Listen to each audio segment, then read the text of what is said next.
Nós vamos fazer a nossa preleção de hoje, mas antes, porém, nós vamos fazendo a nossa elevação.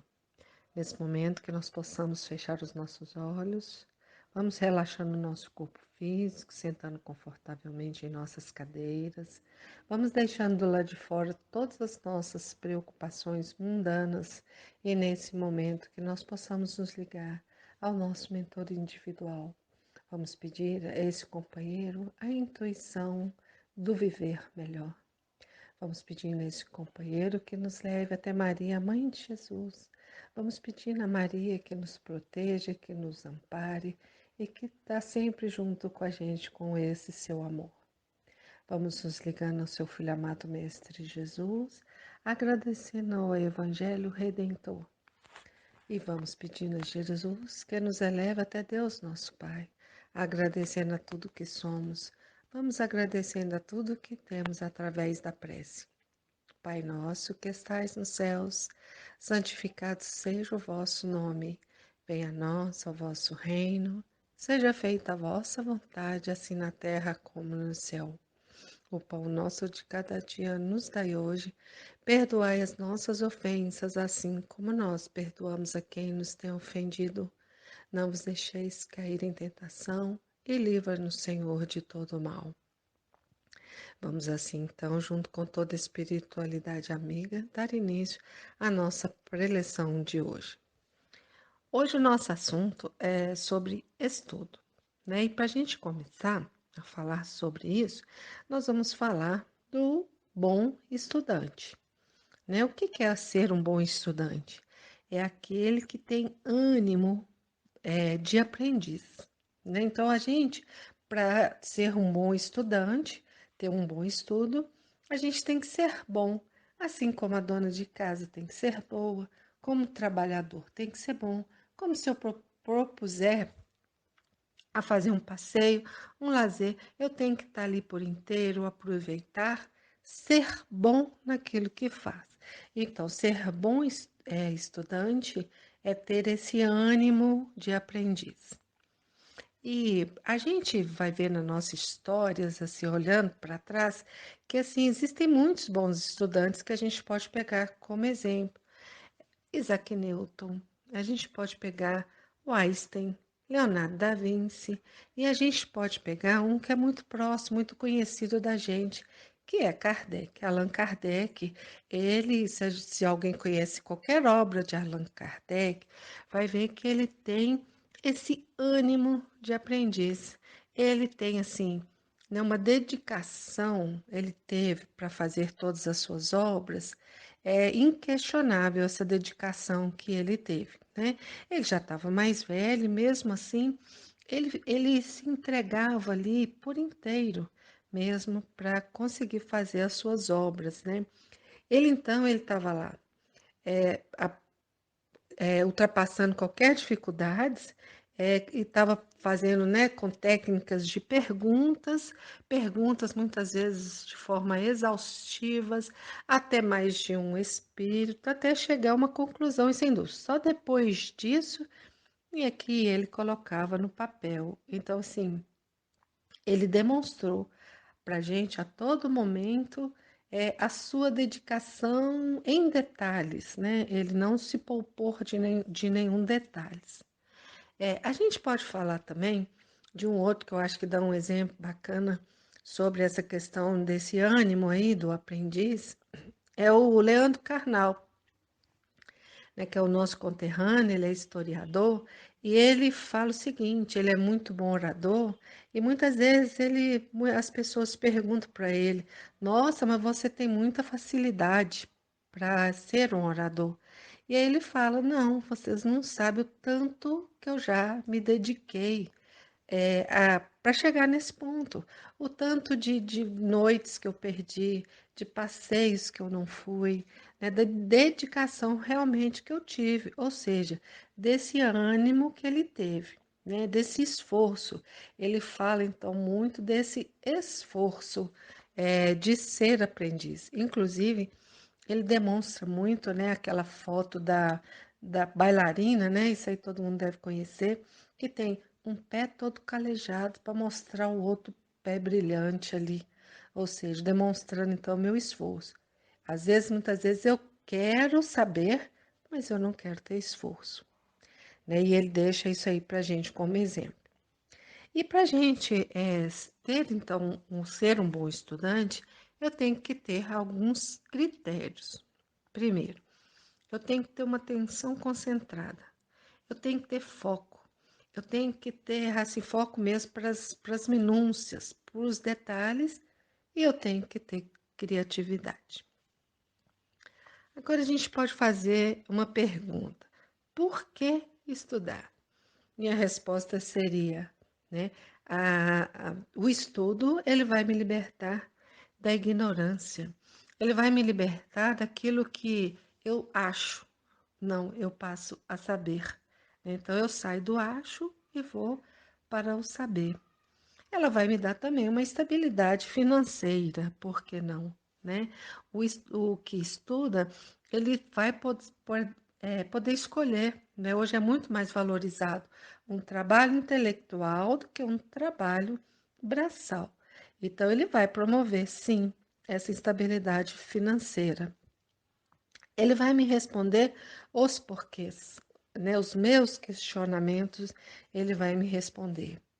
E aí a gente também está falando agora só do que vai me proporcionar. E eu tenho que ter também a preocupação do que eu posso proporcionar com o meu estudo ao próximo. Porque tem uma frase de Chico Xavier que ele fala o seguinte: o estudo ele só tem valor quando em benefício ao próximo, ok? Bom, uma outra pergunta que a gente pode fazer então: por que estudar e por que estudar a doutrina de Jesus? Tem uma frase que é amai-vos e instruí-vos, que é ditada pelo Espírito da Verdade, e aí a gente vai ver, vai analisar a importância dela. Amai-vos. Primeiro eu tenho que amar a Deus, depois eu tenho que me amar a mim mesmo e depois eu tenho que amar ao próximo. E instruí-vos. Por que isso, hein?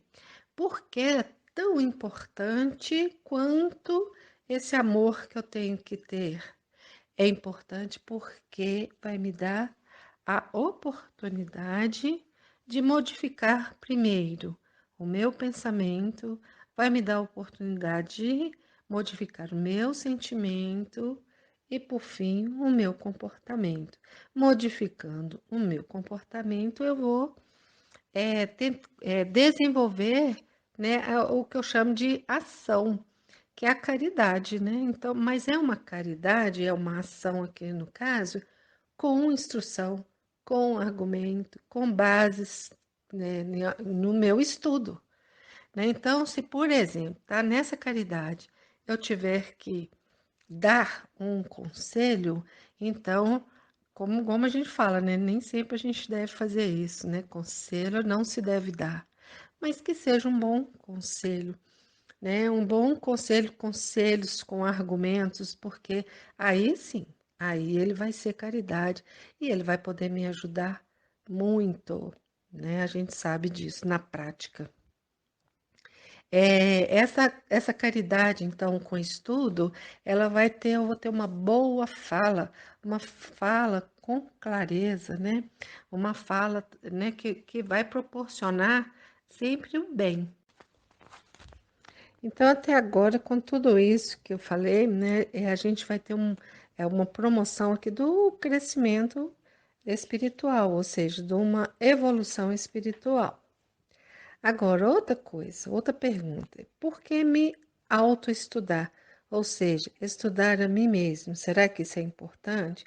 A resposta é muito simples. Poderia resumir tudo em uma palavra só, que é feliz. É o ser feliz. Estudo, me autoestudar, vai me tornar um ser feliz. Então, vamos ver por quê.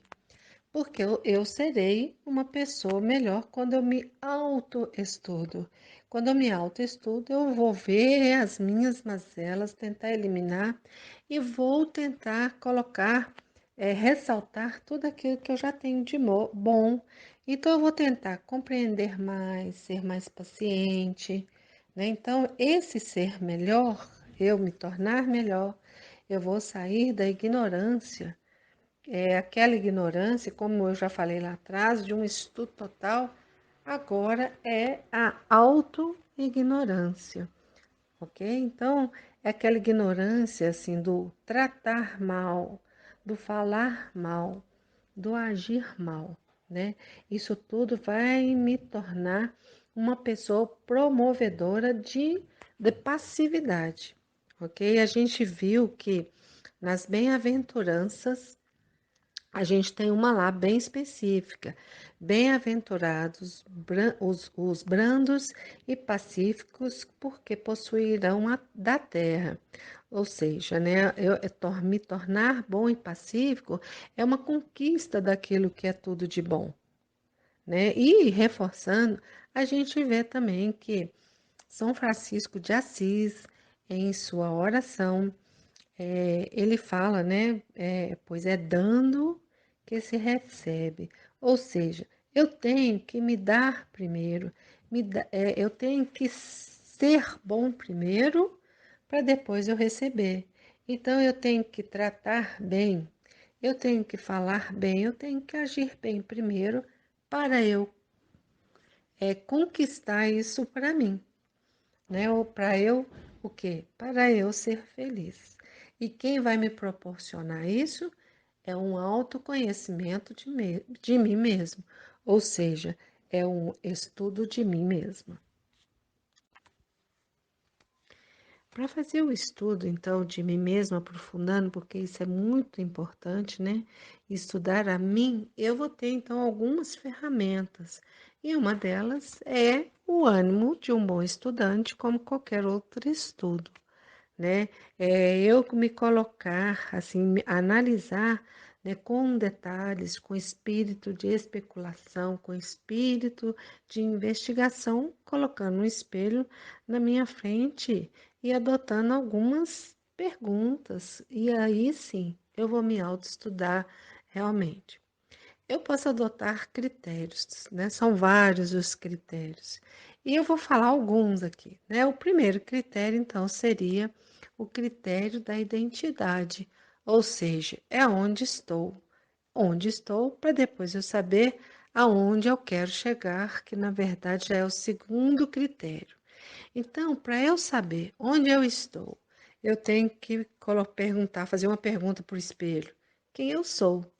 E aí, baseado nisso aí, eu tenho que lembrar do que Mateus falou. Ele, no Evangelho, ele coloca lá, né, pelos teus frutos os conhecereis, ou seja, pelas minhas obras. E isso, então, vai me basear, né, vai me colocar diante de como eu sou ou como eu estou na minha obra, tá? Então, ou seja, que rastro que eu estou deixando? Qual é a expectativa que as pessoas têm de mim, mas principalmente aquelas pessoas que eu convivo próximo, a da minha casa, do meu trabalho, a do meu centro espírita, da minha igreja, né?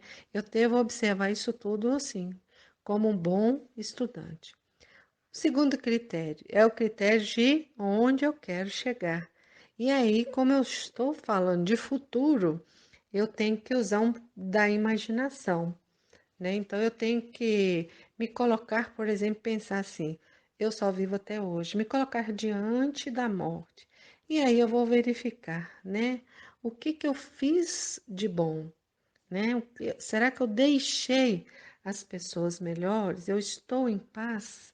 Ou seja, que rastro que da vida que eu estou deixando? Então, outro critério, que é um terceiro critério, eu poderia me perguntar: o que que me paralisa? Isso é o mesmo de perguntar o que que eu temo, né? O que que eu sinto mais medo? E de um modo geral, é a morte, é a perda, né? A gente perder tudo até perder a vida. Aí a gente vai pensar, né? Observando a natureza. Tudo na natureza é assim, dá aquela sensação de morte, né, de perda, né? As árvores, por exemplo, perdem todas as folhas, parece que estão ali novas, de repente tudo se renova. né? Então, eu, como faço parte integrante da natureza, eu tenho que ser um bom estudante exatamente para eu rever esses meus conselhos sobre imortalidade da alma, né? Será que eu sou realmente o quê? Eu sou um espírito encarnado, então eu tenho que buscar por que esse medo e por que me paralisa. Já que eu sou, faço parte, né, dessa natureza e já que eu sou espírito. O quarto seria o que que me traz felicidade? Na verdade, assim, o que que realmente eu gosto? Sem aquela máscara social que impõe que eu tenho que gostar de carro, que eu tenho que gostar de ir ao shopping, nada disso. É buscar lá dentro de mim, fazer um estudo real, buscar o que eu gosto e ir atrás daquilo, independente das consequências que eu sofrer. Se eu, por exemplo, descubro que o que eu gosto é ser espírita, então eu vou ser espírita independente de qualquer coisa. Isso é só um exemplo, tá, gente? A outra pergunta também que eu acho muito importante: quando que eu me decepciono comigo mesmo? Porque na verdade isso acontece, né? Sabe quando a gente chega em casa com aquela dorzinha lá no peito e eu não sei por quê? Na verdade eu vou buscando algo externo. O que que aconteceu durante o dia? O que que foi que aconteceu? Quem que me falou alguma coisa? E aí a gente vai descobrir, na maioria das vezes, é aquilo que nós infringimos o nosso código de ética, aquele que está lá dentro de mim, né? Eu sei que eu infringi, que eu fiz alguma coisa errada. Muitas das vezes é isso. E eu preciso ser o quê? Um pesquisador de mim mesmo para eu descobrir e mudar de atitude. Um sexto critério aqui seria o que eu quero da vida. Eu quero o quê? Eu quero riqueza, eu quero dinheiro, quero posição social, ou eu priorizo na minha vida ter paz e harmonia. Porque, na verdade, tudo não tem jeito de ser, né? A gente tem que, então, que estudar e saber lá dentro de mim o que que eu quero de verdade, o que que eu priorizo. Agora, um sétimo critério e de extrema importância é o seguinte: o que posso fazer para os demais? Isso, gente, porque geralmente nós damos aquilo que a gente gostaria de receber. Então, o que é que eu tenho dentro de mim e que eu estou dando, ok? Na prática, então, como que eu posso adotar esses critérios? Uma dica muito importante é essa aqui, ó, a Escola de Aprendizes do Evangelho, né? Aqui na aliança que a gente que tem isso, que proporciona isso, porque na escola ela vai nos dar ferramentas, né? Como a caderneta, como temas e como outras coisas também, outras ferramentas que vai nos proporcionar esse autoconhecimento. Isso, gente, ó, de cadeira é um diferencial de ser espírita e de ser espírita na Aliança e de outros lugares.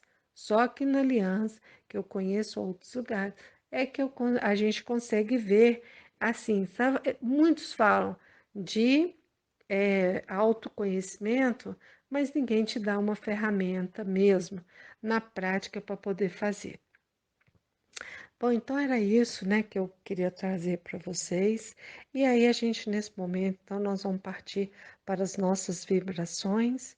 Nós vamos fechando os nossos olhos nesse momento. Nós vamos agradecer na espiritualidade pela toda essa intuição. E nós vamos nesse momento fazer uma vibração a todo o bem universal. Nós vamos fazer uma vibração a todos os planetas, mas principalmente ao nosso planeta Terra e ao nosso Brasil. Vamos fazer uma vibração nesse momento a todos os lares, a todas as pessoas que sofrem, tanto pelas dores da alma como as dores do corpo. Vamos fazer uma vibração para que nós possamos realmente nos encontrar e descobrir os critérios que são importantes para nós e para que nós possamos buscar ser pessoas felizes e fazer os outros felizes. Vamos deixando uma vibração para que a espiritualidade possa levar aonde for mais necessário. E vamos assim, dando graças a Deus e que assim seja.